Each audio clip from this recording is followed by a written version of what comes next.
Bonsoir YouTube. Aujourd'hui je vais faire une liste de plein de choses en rapport avec le cinéma, parce qu'à la base je voulais faire un top 10 de mes films préférés, mais ça avait pas grand intérêt parce que c'était déjà le concept de Ciné-Movies. Donc voilà, j'ai un petit peu dispersé ça en plusieurs catégories. C'est parti, intro de qualité. Tout d'abord mes réalisateurs préférés. J'en ai pas, du moins j'en ai pas un favori. Il y en a plein que j'aime beaucoup, comme par exemple James Gunn, quand il te balance du Fleetwood Mac en plein combat final dans Les Gardiens de la Galaxie Volume 2, c'est un régal.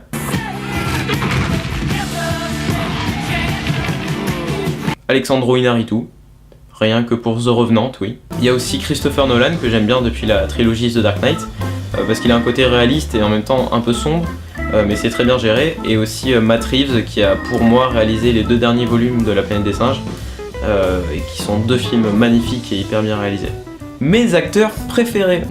J'aime bien faire ça, hein. T'as remarqué, à chaque fois je fais ça en pointant la caméra du doigt, c'est pour m'adresser directement au spectateur. Robert Downey Jr. je pense, parce qu'il est plusieurs fois dans mes films préférés, et c'est pas pour rien. Il y a aussi Hugh Jackman, mais c'est un petit peu différent parce que à part quand il joue Wolverine, il n'y a pas spécialement de film avec lui que j'ai aimé.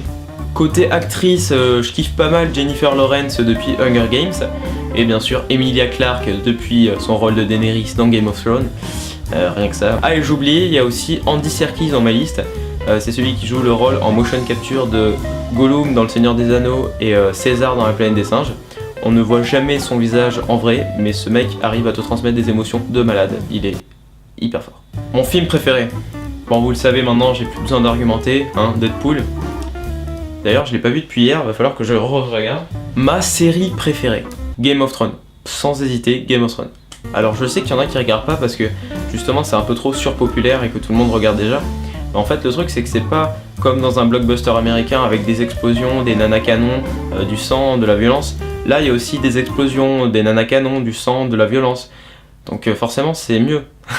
Disons que ça raconte un truc du début à la fin, il y a des thématiques engagées, de la politique parfois, du développement des personnages, bref ça te transporte tout le temps. Alors par contre le petit défaut c'est que au début il faut vraiment pas lâcher, parce que la saison 1 tu comprends pas bien, hein, t'as des personnages de partout, les noms que tu ne connais pas, t'es complètement paumé. Et justement c'est là qu'il faut s'accrocher un petit peu, parce que une fois passé la saison 2, c'est-à-dire mi-saison 2, on commence un petit peu à s'habituer.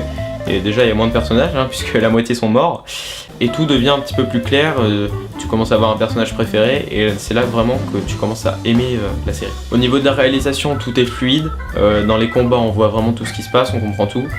Le jeu d'acteur est très bon, donc je peux que vous conseiller de regarder. Vous verrez en plus l'une des meilleures scènes de combat de votre vie. Ma saga de films préférée. Je serais tenté de dire Pirates des Caraïbes, mais une chose me retient, est-ce qu'on compte les 2 derniers films? Parce que si on prend que les 3 premiers, la trilogie originale, franchement c'est clairement ma saga préférée. Par contre le 4 il est pas ouf, et le 5 je n'ai même pas envie d'en parler. C'est une merde infâme, ça gâche toute l'histoire. Franchement tout est mauvais dans le film. Je veux dire tout est tourné sur l'humour, surtout les blagues de cul, hein, ça y va, ah ça on aime Jackie. Ensuite les combats sont nuls, franchement, hein, le combat final n'a pas de suspense. Jack c'est devenu une vraie teub en combat, il sait pas se servir d'une épée, on sait pas ce qui se passe. Ce film est tellement mauvais que je peux passer ma journée à cracher dessus. Et une journée c'est très long, hein. J'avoue, il y a 2 scènes qui m'ont touché dans le film. La toute première scène quand le fils de Will Turner le retrouve mais qui doit le quitter, et à la fin quand Elizabeth et Will se retrouvent, j'ai failli chialer un petit peu comme une merde, mais après c'est pas avec 2 scènes qu'on rattrape un film mauvais. Là je viens de me rendre compte que je vous ai spoilé la fin avec Will et Elizabeth qui se retrouvent, mais de toute façon ne le regardez pas, hein, il en va de votre santé. On va rentrer dans les trucs plus techniques maintenant. Mon plan séquence préféré. Alors pour ceux qui savent pas ce que c'est un plan séquence, en fait c'est un plan qui dure plusieurs minutes. Par exemple, imaginons c'est une scène de baston avec Michael et Bobby le méchant qui se battent. Bon ben voilà, ils donnent des coups de poing, machin, des coups de pied, là Bobby il fait Watch up, plutôt tu fais toi t'es méchant. Et du coup ben là t'as Michael qui tape Bobby le méchant, il le tue. Et ben voilà, ben, du début du combat jusqu'à la fin, ce sera fait en une prise, tu vois. Genre la caméra qui suit tout le temps le mouvement de l'action sans s'arrêter. Sinon allez sur Wikipédia, tapez plan séquence, ça ira plus vite. Donc mon plan séquence préféré, c'est un que je trouve vraiment énorme. C'est dans The Revenant, c'est le combat final entre Leonardo DiCaprio et Tom Hardy qui se battent. Et là t'as plus de 2 minutes de plan séquence où ils se donnent des coups, où ils se plantent des couteaux dans le dos. Enfin franchement je sais même pas comment ils ont fait pour le faire, tellement c'est hyper bien fait. Et Waouh, je sais même pas quoi dire, je suis ébloui. Il y en a un aussi dans la série Daredevil, rien que dans l'épisode 2, directement ça commence fort, avec un plan séquence de plus de 4 minutes uniquement de baston. Donc c'est vraiment une prouesse technique. Je vous mets un petit aperçu pour que vous voyez ce que c'est.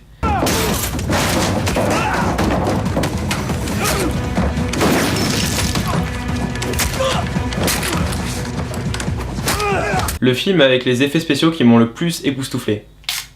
S'il y en a bien un qui m'a choqué par ses effets spéciaux, c'est Avatar. À l'époque, j'avais trouvé ça un petit peu long, parce qu'en même temps, ça dure un petit peu 3 heures. Je pense que si maintenant je le regardais, je m'y habituerais plus facilement, et je pense que les effets spéciaux iraient encore aujourd'hui. La performance d'acteur qui m'a le plus impressionné. Alors là, je vais parler de performance d'acteur parce que c'est pas pour autant mon acteur favori, et je dois dire que Leonardo DiCaprio dans The Revenant, clairement, ça marque des points. Là, tout le monde va dire ouais, tu parles que de The Revenant, nanana. Écoutez, c'est pas de ma faute si j'aime ce film, ok?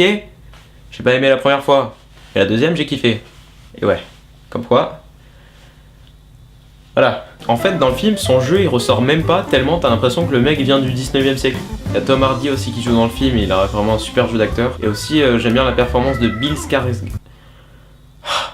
Skarsgård. J'ai beaucoup aimé aussi la nouvelle version de Pennywise dans le reboot de ça qui est sorti là, le 20 septembre, avec pour acteur Bill Skarsgård, parce qu'il fait un petit peu penser à Heath Ledger qui jouait le Joker à l'époque. Vraiment, c'est un rôle qui le va parfaitement et il m'a un petit peu impressionné, je dois dire. J'étais un petit peu émoustillé. La performance d'acteur qui m'a le plus impressionné dans une série, Travis Fimmel dans Viking, Ragnar Lodbrok. Je vais pas vous en dire trop au cas où vous n'avez pas regardé jusqu'à la fin de la série, là pour l'instant c'est la saison 4. Mais ce mec a un talent de ouf. Il a des yeux de ouf, c'est-à-dire qu'il a même pas besoin de parler, qu'il te transmet quand même les émotions qu'il veut te faire vivre. C'est magnifique ce que je dis. Je pense que je vais écrire un livre. Allez, on s'y met, un petit bouquin de 300 pages, mon affiche de film préféré. Le film n'est pas encore sorti, mais l'affiche de Star Wars 8 me plaît beaucoup. Voilà, cette information n'est pas très utile, mais ça fait gagner un petit peu de temps à la vidéo, donc c'est toujours cool. Mon personnage de film préféré. Si je devais choisir un personnage de film, le prendre avec moi et devenir son meilleur ami, franchement, je choisis Deadpool, mais direct. C'est pour ça que c'est mon film préféré aussi. Le personnage fait toute la différence et t'as envie qu'il existe tellement il est cool. Le personnage de série que je préfère. Ragnar Lodbrok, Viking, joué par Travis Fimmel, comme par hasard. Mon Perchman préféré. Jean-Michel Perchman. Jean-Michel Perchman. Mon DVD préféré. Alors j'aime bien celui-là, il a une surface assez lisse, tu vois, il est plutôt beau. C'est assez agréable au toucher, franchement il est pas mal. La meilleure caméra cinéma. La Red Weapon 8K. Mais elle coûte 60 000 €. Donc abonnez-vous, ça me fera des YouTube monnaie.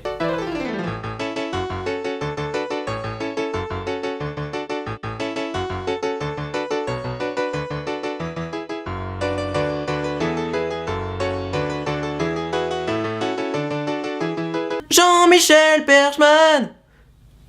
C'est affreux à écouter, mec.